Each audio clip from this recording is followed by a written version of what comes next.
What ho chaps, I am Magical Mike 2, you can follow me on the Twitters at YTMagicalMike if you want to, and this will be me talking about what I felt about underwater combat.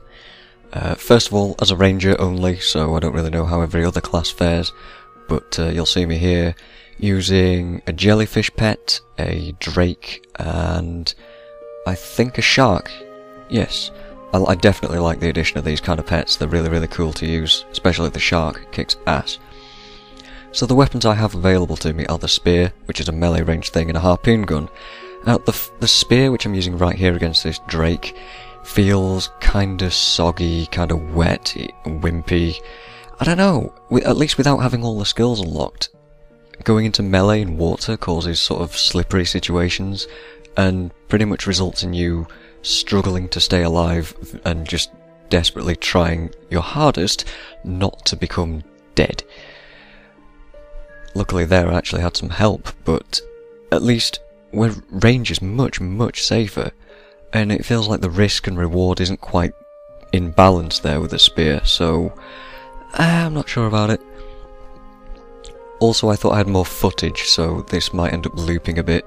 Forgive me for that, but I need to get my thoughts spoken about, you know. So, what can the spear do? It doesn't really feel meaty enough, I've said that. It took me ages to unlock all of the skills, so hence why I haven't got enough footage. And so you get a basic 3-hit combo with an evade on the 3rd hit.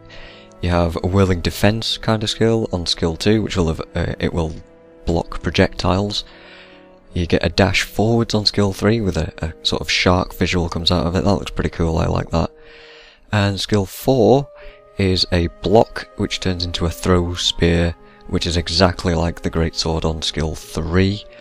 And skill 5 is pretty cool. That's pretty much the only reason I actually liked the spear, is that you basically get to smack the enemy around a bit while they can't move. It immobilises them, and then you can just throw them around and give them a good beating. That's pretty fun. But I didn't much like the spear, if I'm honest. I don't know, it just didn't feel very good. But at least moving around underwater and judging distances and things was easy, it was very intuitive, it was very easy to become accustomed to it, didn't take any time at all.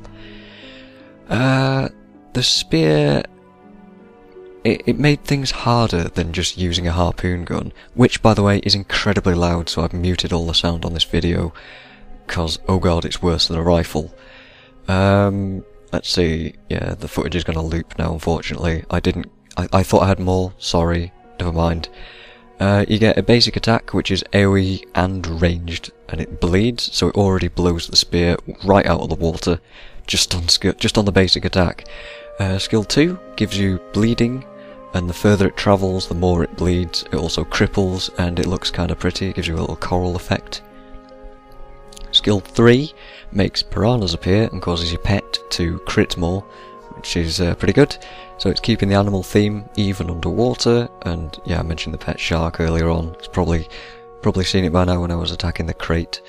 Skill 4 it's like a kill shot, like a snipe. It does more damage the lower health the opponent has. And skill 5 is a defensive sort of blind. You basically turn into a squid, not really, but you put a bunch of ink around you, and it blinds things and you can escape. So apart from being loud and having some kind of awkward underwater animations when you're just auto-attacking, I don't know, it doesn't look quite right.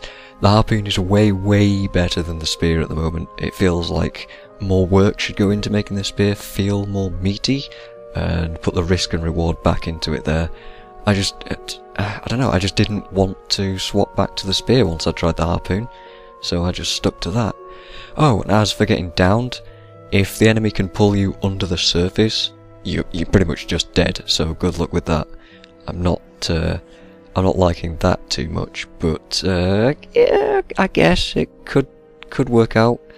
So overall, I'm not totally blown away by underwater combat, but it's definitely a nice little addition to Guild Wars 2, and if they took it out, I definitely miss it. It's pretty fun to be able to do that whole thing, even if it isn't quite amazing. It's not as good as the ground combat, let's say that. So, thanks for watching, guys.